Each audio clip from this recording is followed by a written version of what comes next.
Hi, my name is Priya. I'm a 22-year-old university student, and up until last month, I had what you'd call a very normal life. I had classes, coffee, deadlines, and the occasional identity crisis. But everything changed the day I visited my uncle's lab. Now, before you imagine some giant science facility with lasers and robots, let me stop you. My uncle's lab is more like a messy garage with wires, blinking lights, and half-eaten pizza boxes. He calls himself a freelance inventor, which is code for accidentally dangerous genius. Anyway, I went over there to drop off a package, and curiosity got the better of me.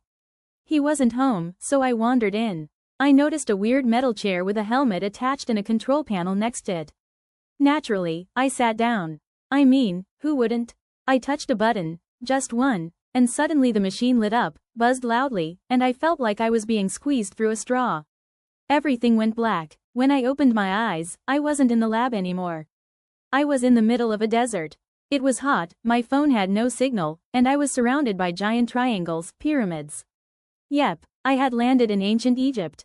People started bowing to me. One woman said I must be a goddess from the sky. I wanted to laugh, but I was also slightly terrified. A group of men in gold jewelry led me to a palace. I tried to explain I was just a student from the future, but they thought I was speaking the language of the gods. I ended up eating dates and figs on a giant couch while a cat purred next to me. Not bad, but when I reached into my bag for my water bottle, a guard saw my phone and screamed. They thought I had captured the sun. I was declared both powerful and cursed. That escalated quickly. I managed to run, hide behind a camel, and accidentally hit the time button again. Another straw squeeze feeling, another blackout. Next thing I knew, I was in a cold room with stone walls and a fire burning in the corner. I had arrived in medieval Europe.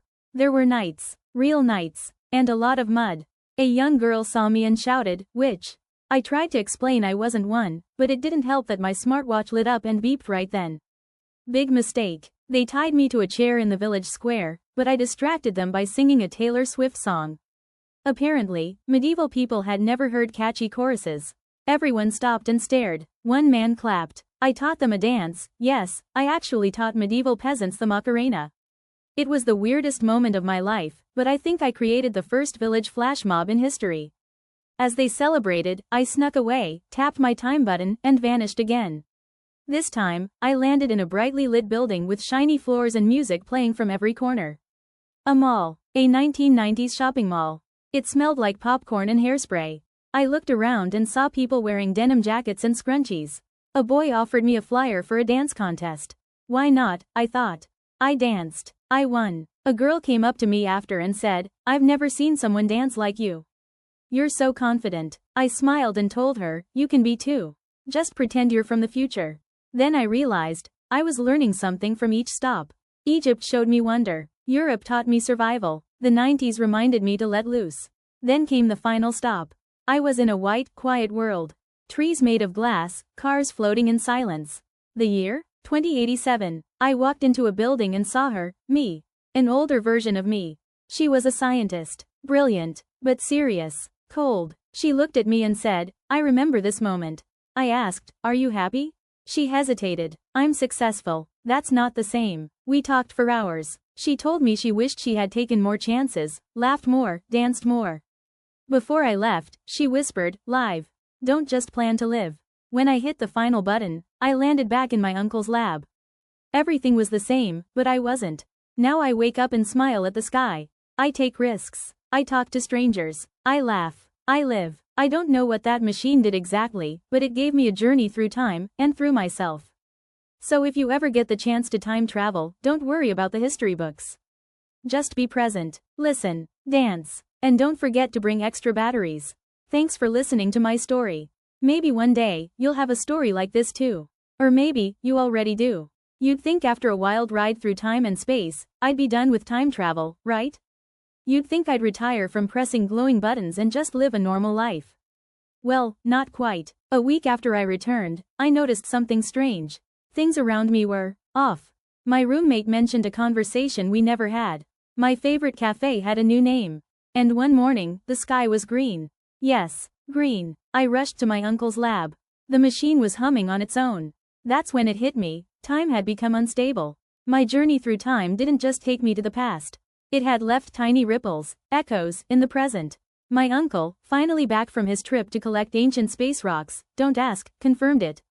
You've created a loop, Priya. You didn't just visit time. You folded it. Terrifying words. Also, kind of cool. So, he asked me to go back in one last time.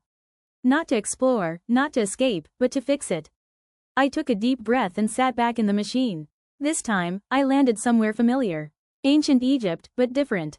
People remembered me. They called me the one who vanished with light. I helped them complete their star maps, maps that somehow connected to the time machine's frequencies.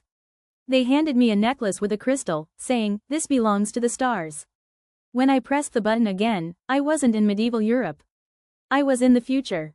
But not the cold, sterile 2087 I remembered. This was warmer. People smiled. There were art galleries and music. A man approached me and said, "The Priya who danced in the mall changed our history." Turns out, my journey had become part of their legends. They called it the spark. Before leaving, I saw a statue of me, dancing, back in the machine, my final stop, a place I'd never seen.